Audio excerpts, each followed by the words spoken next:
état au Maroc parce que aussi bu ñu nee manifestation bi lan moo ko sooxee bu ñu dellu si waatee ci contexte bi boo matul image yu Maroc moom moo ci yàqu. mais c'est légitime, Pape. Oui. C'est légitime que nous manifestions. Parce que tey jii un peu partout à travers le monde am na ñenn ñoo xam te ne su amee lu leen métti ci beneen réew ak yi ni mel dañ koy manifester. consulat ma nga fa ambassade ma nga fa dinañ dem ci buntu ba manifester li nga xamante ne moo leen métti leur indignation. Pour moi c'est légitime et c'est acceptable. Mais Pape ñun on a pris ce dossier avec beaucoup de légèreté. loolu laa yaakaar depuis le début. Parce que avant ñuy wax arrestation des supporters entre autres, il y a un fils oui, du pays qui a été tué. Oui. On n'en parle pas. Effectivement. tey jii bu fekkoon ne tey Sénégal jël nañu à bras le corps problème boobu mettre ko sur la table dinañu peser la balance par rapport nous à nos supporters et à notre fils qui est décédé là-bas et tué dans des circonstances yoo xamante ne kenn xamu ko yabaate weesul nga génn nga naan des chiens errants ñoo ko song ba mu dee. muy benn li njëkk fragiliser les choses également moo di ne bi le ministre des Affaires étrangères génnee communiqué di rafetal les relations. oui boobu bi mu koy génnee fekk ne y a eu mort d'homme. oui. am na fenn foo xamante ne Pape. dëgg la le politiquement correct entre ay réew mun nañ koo nangu. la diplomatie mun nañ koo nangu mais am na réew foo xamante ne il faut peser de tout ton poids pour wane ne man tamit réew laa. yaakaar naa ne foofu la ñu fayiree ba nga xamante ne tey lii moo ñu indil parce que renvoi yi nga doon dégg yëpp Pape. Pour man yooyu c'était vraiment pour xoñañal ñu sax à la limite. On vous a pas gagné sur le terrain mais on va vous montrer qu'on est souverain. C'est tout simplement ce qu'ils nous ont montré et pour man légèreté bi foofu la commencé lion yi ñëw ñu toogaat président saluer leen rafetlu ñu toogaat premier ministre saluer rafetlu wax les relations séculaires entre autres yooyu ni mel dëgg la mais nag am na fenn foo xamante ne Pape.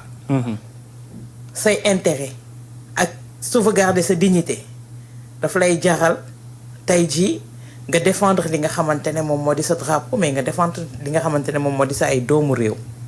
parce que man je pense que légèreté boobu moo ñu poursuivre tey ba nga xamante ne sanctions yi tey xale yi ñu teg ko seen kaw ñu am ko parce que am na benn fulla ak fayda wala benn rigueur boo xamante ne suñ ko tegoon sur la table peut-être que du ma ne duñ leen condamner mais dinañu alléger li nga xamante ne moom moo di li nga xamante ne moo di peine yi et taxaw di demander grâce pour man bo je sais pas pour man jàppewuma ko loo xamante ne tey jii ñun par rapport à notre réew ñun war nañ ko mën a kii li ñu mën a def moom moo di ne laaj leen nañ ñu delloo si parce que li ñu voté loolu assemblée nationale yàggul laaj leen ñu jox leen suñuy doomu réew ñu di si fii purger fi seen peine tout simplement bu ñëwee fii nga gracier la su ñëwee fii nga gracier leen tout simplement Ibrahima est-ce que finalement nekkul woon jeu de dupe entre état du Maroc ak Sénégal ñoom ñu mujj ndax état du Sénégal parce que au départ dañ doon calmer le jeu peuple frère ak peuple frère mais peuple frère doo jël ay njabootam tëj leen ci kaso dans des conditions très difficiles.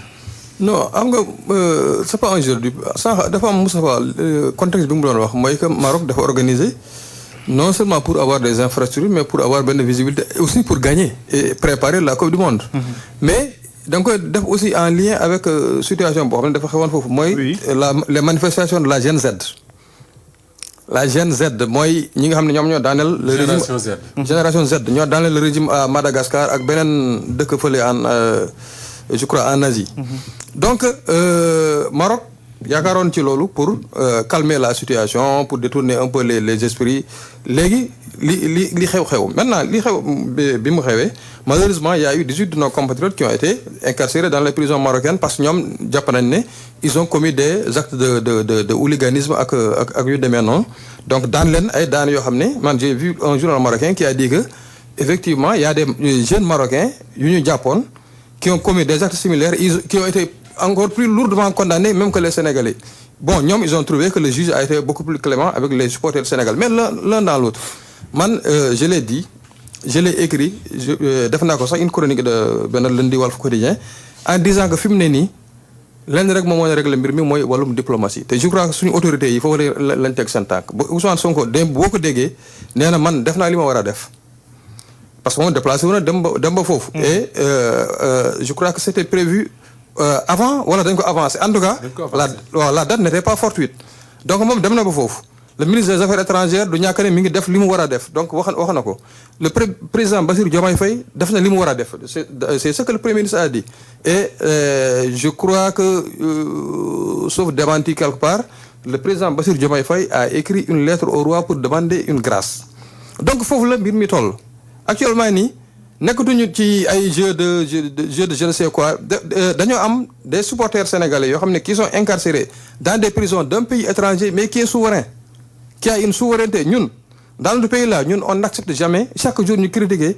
nos gouvernants parce que simplement le comment dirais ñoom ils s'immiscent des fois dañu daan ils s'immiscent dans le fonctionnement du judiciaire mais à ce moment nag su fekkee nag c'est un état qui rentre maintenant dans les prérogatives régaliennes d'un autre état boobu encore le gën a grave et puis le Sénégal ce n'est ni une puissance moyenne ni une grande puissance Sarkozy quand il était président de la République dans le cadre de l'affaire Arche de Zoé au Tchad dem na Tchad xawma il a pris les Européens yi ñu fa jàppoon ñu delloo leen dans l'affaire de kii là dans l'affaire des infirmières bulgares yi ñuy jàppoon en Libye France moo dox envoyé foofu Cécilia Sarkozy ak Payan je ne sais plus son Claude Guéant ñoo dem presque ils les ont libérés parce que la France même su fekkee ne c'est pas une grande puissance mais c'est une puissance moyenne kii nga xam ne moom mooy Donald Trump kidnappé le président le 5 janvier daa dem ne que le coppet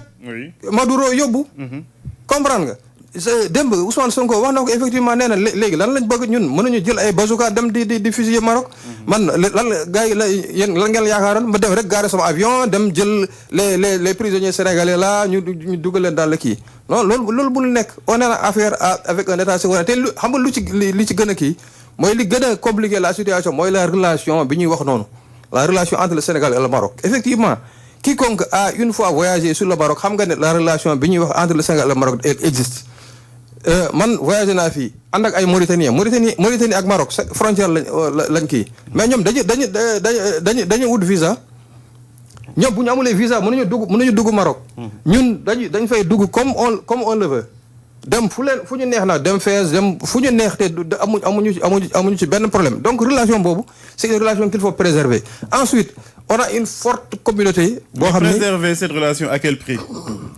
mais au prix de la diplomatie man waxuma leneen c'est-à-dire que man force bi nit ñi yaakaar ne ñun mën nañ user de la force bon def comme ay benn jagboor dem foofu jël ay kii yi c'est ça que léegi bu fekkee ne dañ ko bëgg a def léegi nañ ci dem ñu xool ndax loolu ça va régler la situation je crois que les autorités elles sont beaucoup plus conscientisées sur la situation te ñoom loolu moo tax ñoom ñi ngi dawal diplomatie te fi mu ne nii Georges mi ngi koy wax sànq pourquoi ñoom ils ont renoncé à l'appel c'est parce que on leur a conseillé on leur a dit que bu leen def appel parce que boo leen defee appel léegi le Maroc va dire allez nañ ci dem ba fa mu yem neex bu boobaa mën nañ dem ba cassation te tant que affaire bi yeggul cassation on mënuñ ci dara te du am grâce royale léegi nag li ñu mën a def mooy ce qu'on a demandé aux gens là de faire on leur a demandé de renoncer à leur appel ce qui est un droit c'est leur droit defuñu appel. mais lan moo tax bu ñuy wax Maroc ak Sénégal di naan bu ñuy dem Maroc du ñu yóbbu visa fàtte ni aussi ñoom bu ñuy ñëw Sénégal aussi du ñu indi visa Sénégal ak Maroc c'est réciprocité la. non relation boobu nag laay wax nag. relation boobu de part et d'autre. ñun ñëpp on a intérêt à sàmm la pour que Sénégalais bi dem Maroc alors que ñoom aussi bu ñu ñëw Sénégal di jàng si du ñu indi visa dañ leen faciliter lépp pratiquement. mais Pape on dit la même chose c'est-à-dire que man li ma kii rek mooy que boo gisee les gens là ils semblent comme marcher sur des œufs. c'est parce que simplement relation bii la bu fekkoon ne c'est benn dëkk la xaw ma lan Honolulu xaw ma lan dëkk boo xam ne Sénégal amul benn relation ak ñoom amul benn Sénégalais bu fa nekk amul benn relation à préserver amaana peut-être du demee nii. donc maintenant le Premier ministre a entrevu aussi cette possibilité là il y a l'accord de coopération judiciaire entre le Sénégal et le Maroc. qui permet à ce que des Sénégalais condamnés au Maroc ñu mën leen rapatrier ñu purger fii leur peine te bu ñu fi purger leur peine le président peut accorder leur sa grâce. donc boobaa mën na doon aussi des comment dire des négociations mën na leen a gracier. waaw mën na leen gracier. mais faut pas oublier une chose Pape Matar yaa ngi wax visa enfin bu ñu dem Maroc ñu duñu am visa nga tu dis Marocain également bu ñu ñëw fii ñu am visa. Oui. C'est vrai mais c'est ça justement la nature de l'excellence des relations. C'est ça ñun bu ñu dem France dañuy préserver. wut visa. Quand les Français viennent à Dakar ils ne cherchent pas de visa. Non. Voilà donc man li ma yaakaar mooy Thierno yaa ngi wax sànq la génération Z mais il y a une autre réalité boo xam ne moo am au cœur même du pouvoir marocain. Le président de la fédération marocaine de football. su ma juumul c'est le ministre du budget. C'est un homme super puissant. Qui avait des ambitions si jamais le Maroc gagnait woon la Coupe d'Afrique. Et toutes ces ambitions là Sénégal dafa xëy suba. Pape Gueye ak son kii là xëpp ko ci suuf. Tout cela dafay jouer ci affaire beneen bi mooy la diplomatie sénégalaise. Man je trahis pas un secret mais j'en ai discuté quand même ak des gens. La diplomatie sénégalaise dañuy am benn problème bu sérieux mooy lan. La première chose mooy vraiment li nga wax la relation entre les deux pays qu'il faut préserver à tout prix pas Mokhtar bi nga naan à tout prix mais je pense il faut préserver cette relation là à tout prix parce que bu dul dara sax il y a tellement de Sénégalais qui vivent au Maroc qui étudient là-bas qui travaillent des Sénégalais qui se sont mariés à des Marocains à des Marocaines wala boog vice versa comme tu veux mais en tout cas il y a des Sénégalais xam ne leur vie foofu lañ koy mener beneen bi mooy bu ñu fàtte mukk que ni nos enfants ñoo nekk en prison et que ñun on marche sur des œufs c'est-à-dire que comment les libérer sans pour autant gaañ leen ñoom gaañ leen li may woowee gaañ leen mooy bu ñu fekkee affaire dañ ko bëgg a jëlee dënn régler ko affaire dënn mais les Marocains mais attends li Georges wax xaw ma Awa Diom Ndiaye man na cee ama mën nañu braqué wu ils vont garder nos enfants là-bas jusqu'à quand man pour man il faut y aller mollo discuter et les tirer de là-bas mais maintenant bu ñu leen tirer de là-bas ba téye leen nag bañ dugg ci avion pour ñibbisi su boobaa ñu wane suñu soulèvement comme disait Nicolas Sarkozy bi muy jëli les enfants de les Français là ñu jàppoon Tchad dans l'affaire Arche de Zoé qu'est-ce qu'il avait dit quel que soit ce qu'ils aient fait dinaa leen jëli pourquoi parce que il disait que ni bu ñu fa xasee jóge ba ñibbi Paris on peut parler mais tant que jóge wuñ fa mënoo nu ñu koy waxee sax mënoo demee ci dënn quoi il faut ñu demee ci ab xel mais Moustapha est-ce que tey jii nangu nga kooku par rapport à ses ambitions Sénégal que couper ko l'herbe sous les pieds c'est aux Sénégalais de payer les non pas du tout mais non mais je dis pas que di nangu naa ko mais je dis comment est-ce qu'on dit c'est les intrigues de pouvoir c'est les réalités du pouvoir au Maroc et j'ai dit bi may commencer que ni man dama am impression que ni ñun victime lañ ci suñ loo xam ne suñ yoon nekku ci quand on est victime ça veut dire que on l'accepte pas du tout Justement, est-ce que position de victime boobu le Sénégal war a adopter wala imposer un rapport de force parce que aussi état ak diplomatie quelque part foog nga dem ci rapport de force. non Pape Matar c'est déjà dit que affaire rapport de force boobu nañ ko teg ci suuf. Pourquoi? Rapport de force mënu fa am. ndax lan. parce que nee naa la Sénégal pays bu faible la Maroc pays bu super puissant. non seulement le Maroc c'est un pays souverain. Le Sénégal ne l'est pas. Sa justice aussi comme la justice sénégalaise du ñu nangu nee naa la bu nekkoon affaire bi Sénégal la xewee la justice sénégalaise les Sénégalais n'auraient jamais accepté que beneen réew di imposer sa loi à la justice sénégalaise ne la par force di nga libérer suñu doom donc lii mënul am rapport de force. diplomatie rek kaso aussi suñu doom rek kaso. diplomatie rek mais Georges xam nga du ñu rey ay nit mais du loolu xam nga suñu régime bokkul. léegi république la foofu royaume la. bu fekkoon ne pour la sauvegarde de nos relations. tey le roi moom rek mu jug foofu la gën avant coow li di agsi fii yëpp mu jug ne foofu la gën on libère xam nga foofu on libère les Sénégalais bu fekkoon ne dañuy sauvegarder rek les relations qu'on a mais tey jii gis nañu lu xew yëpp par rapport ci match boobu ci finale bi le frère du roi qui devait donner la coupe refuse de donner la coupe aux Sénégalais loolu rek benn affront la boo xamante ne on l'a essuyé sans rien dire non loolu c'est il y a Charles Cheikh Xawma Faye qui a été tué là-bas on n'en parle même pas loolu c'est des actes isolés. loolu moom ay kii la rek. c'est des petits détails yoo xam ne. ah déet nit ku ñàkk ba xanaa loolu ça n'a plus rien à voir avec la situation actuelle. parce que la situation actuelle moom même waxatuma sax l'arbitre congolais là. noonu la tudd c'est un congolais ou moom. congolais waaw. kooku sax dañu bàyyi mbiram fële. parce qu'il est libre de ses mouvements. on parle de nos 18 concitoyens qui sont là-bas. comment faire pour desserrer les taux waaw et les ramener ici. et les amener. C'est ça. Maintenant man sax ay nañ ñëw pire seen peine ici loolu man c'est des détails. lu mën a kii daal mooy qu'ils obtiennent une grâce.